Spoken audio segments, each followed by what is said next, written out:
What is up, everybody? Welcome back to my channel. Got a what I eat in a day video.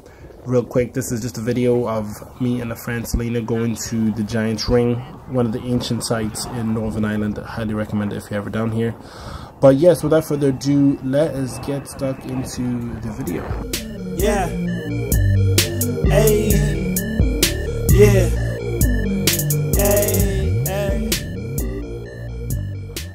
So let's get into it. Raw foods is the model that we see in nature.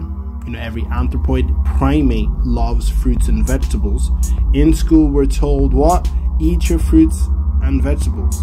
So whenever you create a lifestyle, like a raw to four lifestyle, fully raw lifestyle, you will start to experience the benefits of being in line with your biological design.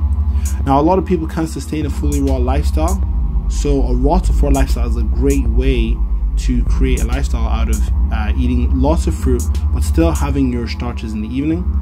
And I also recommend lots of vegetables for your vitamins and minerals and your micronutrients. I think those are very, very important.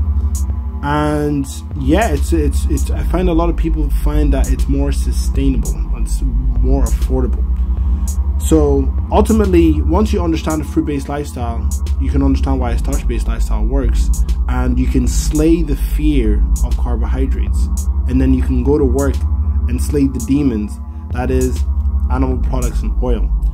You know, the reason obesity is on the rise, chronic diseases on the rise, is mainly due to refined vegetable oils and animal products. Obesity, particularly, you look at these two photos, right?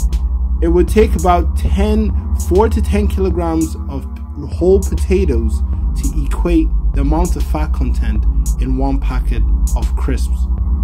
And the crisp that I used was a ready salted Walker's crisp. So this is why people are obese. They're not eating enough whole foods. So get the whole foods in: fruits, vegetables, whole grains, and legumes.